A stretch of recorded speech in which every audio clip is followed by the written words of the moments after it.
ఇప్పుడే జీ5 app download చేయండి. చూడండి మీ ఫేవరెట్ టీవీ షోస్ ఎప్పుడైనా ఎక్కడైనా. ఇంటి కోడల్ని నన్నే కింద కూర్చొని తినమని చెప్తావా మాయావి అత్త? నీ సంగతి చెప్తా.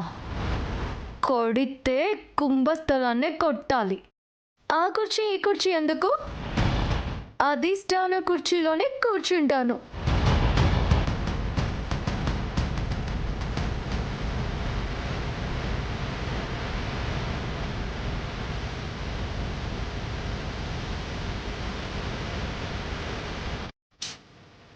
ఇది కుర్చీలో లేదు. పొగరు, గర్వం, అహంకారం, అధికారం అన్నీ కలిసి ఈ కుర్చీలా తయారైనట్టుంది.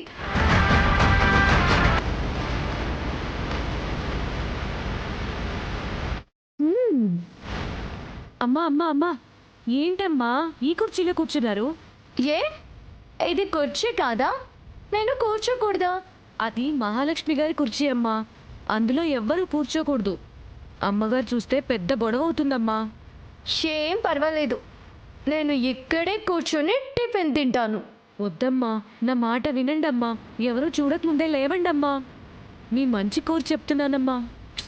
రాజ్యమక్క, నువ్వు నేను పుట్టుక ముందే మనకు స్వరాజ్యం వచ్చిందంట. ఈ ఇంట్లో ఇంకా రాలేదా? ఈ ఇంట్లో బ్రిటిష్ పాలన జరుగుతుందా? ఈ కాలంలో కూడా వాళ్ళ కుర్చీ వీళ్ళ కుర్చీ ఏంటి రాజ్యమక్క? అమ్మగారి ఫోటో హాల్లో పెట్టారు. ఇప్పుడు మహాలక్ష్మి గారి కుర్చీలో కూర్చున్నారు. ఏం జరుగుతుందోనని భయంగా ఉందమ్మా. భయపడితే మనం బ్రతకలేం. ఏం జరుగుతుందో చూద్దాం. ధైర్యంగా ఉండు. టిఫిన్ ఇలా ఇవ్వు.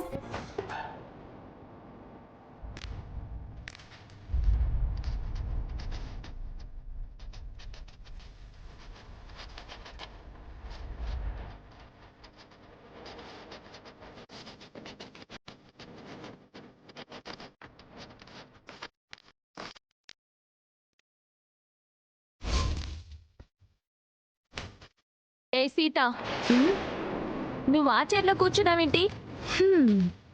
అది మా పెద్దమ్మ చీరు. మర్యాదగా పైకి లే. ఎందుకు లేవాలి? ఇదేమన్నా ముఖ్యమంత్రి గారి కుర్చీయా? ప్రధానమంత్రి గారి కుర్చీయా? అంతకంటే ఎక్కువే. ఆ చైర్లో మా డాడీయే కూర్చోరు. అబ్బో మా పెద్దమ్మ తప్ప ఆ చైర్లో ఎవరు కూర్చోరు అని రూల్ ఏమైనా ఉందా? వెళ్ళి పని చూసుకోండి. అయితే లేవా? ఆ దేవుడు వచ్చి చెప్పినా లేవను. ఉండు, ఇప్పుడే వెళ్ళి మా పెద్దమ్మతో చెప్తాను. పెద్దమ్మ, ఎల్లమ్మ, పోలేరమ్మ అందరితో చెప్పుకోండి. వద్దు వద్దు అన్నా కూడా గొడవ పెట్టుకుంటున్నారేంటమ్మా? నేను గొడవ పెట్టుకోవడం లేదు. నాతో పెట్టుకుంటే ఎలా ఉంటుందో చూపించబోతున్నాను.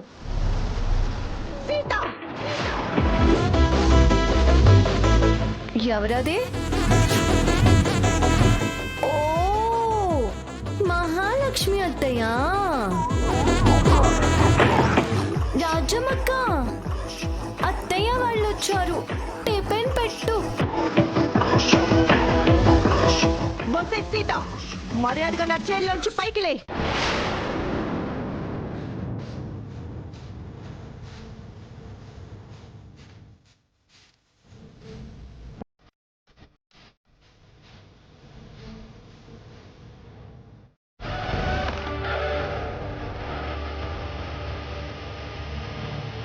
సారీ అత్తయ్య, ఈ కుర్చీ మీద మహాలక్ష్మి అని మీ పేరు ఎక్కడ రాసలేదు.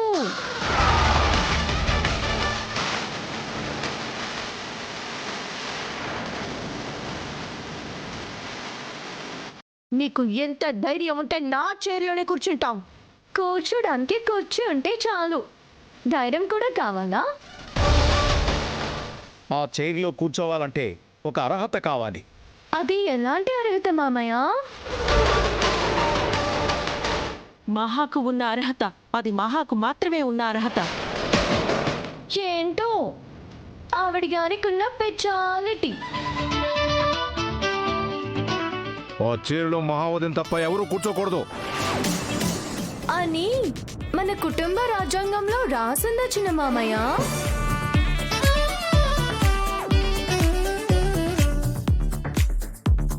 మహాలక్ష్మితో గొడవద్దమ్మా, పైకిలే. అవును సీత, అనవసరంగా మహాలక్ష్మికి కోపం తెప్పించుకో. పైకిలే. సారీ పిన్ని, క్షమించండి బాబాయ్. నేను ఈ కుర్చీలోనే కూర్చోవాలని ఫిక్స్ అయిపోయాను. రామ్, రే రామ్,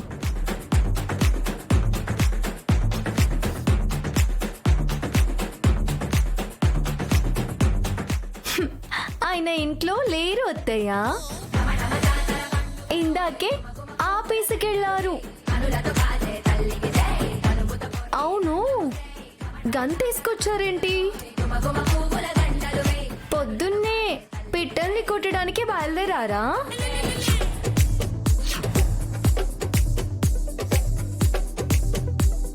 పిట్టల్ని కొట్టడానికా లేక జంతువుల్ని కాల్చడానికా? దేనికి బయలుదేరారు అత్తయ్యా? నిన్ను కాల్చి చంపడానికి. మనుషుల్ని చంపితే జైల్లో పెడతారు తెలుసా అత్తయ్యా? హాయిగా డైనింగ్ టేబుల్ మీద టిఫిన్ తినకుండా మీకు జైల్లో చిప్పకూడు తినడం అవసరమా అత్తయ్యా? అవును, జైలు ఎలా ఉంటుందో తెలుసా మీకు? ఒకసారి మా నాన్నతో వెళ్ళి జైలు చూశాను.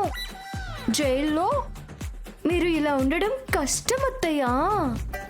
ఇలా రంగురంగుల చీరలు కట్టుకోలేరు, నగలు వేసుకోలేరు, మేకప్ అస్సలే ఉండదు.